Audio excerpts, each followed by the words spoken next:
Salam dostlar, günləriniz xoş keçsin. Dostlar, mən bu günləri deməli casus və tarixin həyat üçün yararı və zərarı barədə kitablar haqqında uzun bir video çəkməyə hazırlaşırdım.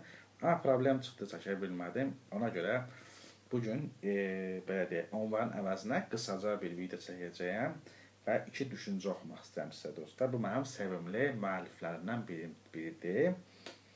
Çox adını çəkmişəm, bu da adını çəkməyəcəyəm. Əsas odur ki, düşüncəyə fokuslanaq.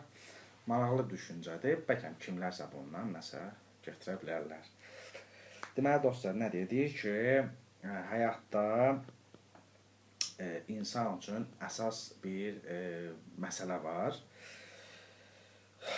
Bu məsələ ondan ibarətdir ki, insan ruhunu yaxşılaşdırmağa çalışsın və ya qəlbini yaxşılaşdırmağa çalışsın və təkmilləşdirməyə çalışsın. Mənəviyyatını yaxşılaşdırmağa çalışsın. Daha da qəlbini deyək, belə deyək, ruhunu deyək. Mən daha çox belə deyərəm, ruhunu yaxşılaşdırmağa çalışsın. Bu, bütün insanlar üçün açıq bir imkandır, açıq bir yoldur. Belə deyirsiniz, mənim sevimli müəllifim, mütəfəkkir yazıcıdır bu, məşhurdur. Sevdilərindəndir, yəqin ki, kimlərsə artıq bilərlər kimdir bu. Və deyir, qalan şeylər bununla müqayisədə əslində boş şeylərdir, əslində boş şeylərdir. Və bunu ondan görmək olar ki, deyir, bunun isbatı odur ki, ruhunu, qəlbini yaxşılaşdırmaqla, təkmilləşdirməklə məşğul olan kəs heç bir əngəl tanımır bunun üçün. Bunun üçün onun qarşısında heç bir əngəl yoxdur. Və ikincisi, bu onu səadətli, sevincək, mehriban və xoşbəxt edir. Bunlar bu işin çox yaxşı iş olduğunu, çox yaxşı fəaliyyət olduğunun isbatıdır. Belə bir isbat göstərir, metafiziki, fəlsəfi isbat göstərir. Bir dənə də oxuyacağım dostlar. Deyir ki, insanlara ən çox əzab verən şeylər ümumi, geniş bilirsiniz nələrdir? Yanlış anlamalardır, yanlışlıqlardır, xurafatlardır, geniş mənada xurafatlardır. Bu insanları çox incidən şeydir. Onları düşük xassəli istirablara məhkum edir. Xurafatlar, ümumi xurafatlar. Amma deyir ki, biz həqiqətin nə olduğunu isə, məsələn üçün, özümüz belə həqiqətin nə olduğunu indiyə qədər, bizə qədər yaşamış müdrik, bilgə və işıqlı insanların sayəsində bilirik.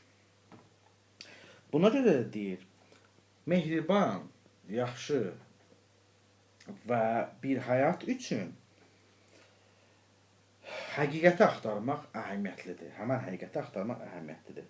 Və o həqiqətin göstərdiyi təlimatlardan yararlanmaq əhəmiyyətlidir. Və o təlimatlardan ki, onlar keçmişin müdrik, bilgə və işıqlı insanlar tərəfindən bizə çatdırılıblar. Və bu həqiqəti tapmağın, həqiqəti hiss eləməyin, dərk eləməyin ən müəzzəm yollarından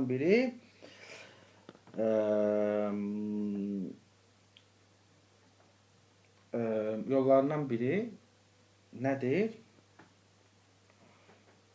O keçmiş dövrlərdəki o təmayülün geniş, ümumi, hər kəs üçün açıq, hər kəs üçün əslində əl çatan, hər kəsə xeyir verəcək həqiqətlərini öyrənmək və mənimsəməkdir. O həqiqətlərin ki, o təlimatların ki, onlar bizi müxtəlif xurafatlardan xilas edirlər.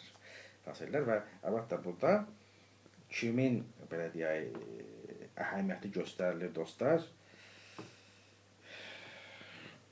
Bəşəriyyətin bilgə, müdrik və aydın işıqlı insanların əhəmiyyəti göstərilir bizim üçün.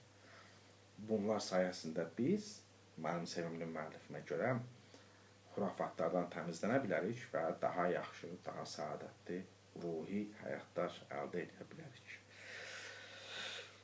Bu qədər dostlar, əlbəttə ki, bu, belə deyək də, hər kəs burada öz təmayülünə görə işlər görür. Mənim də təmayülüm da bu söhbətlərdən bəhs eləməkdir dostlar. O söhbət elədim. Bundan sonraki mərhələ artıq oxucuların, tamaşaçıların işidir. Onlar nələrsə buradan götürə bilərlər, bəhrələnə bilərlər və ya nəyisə xatırlaya bilərlər və o xatırladıqları təməldən, intellektual ruhi təməldən yola çıxa bilərlər. Hələlik əzizdən müayət olun dostlar. Və bu da belə olsun. Uzun söhbət olmalıydı, amma belə alındı. Nəysə, hələlik dostlar. Sağ olun.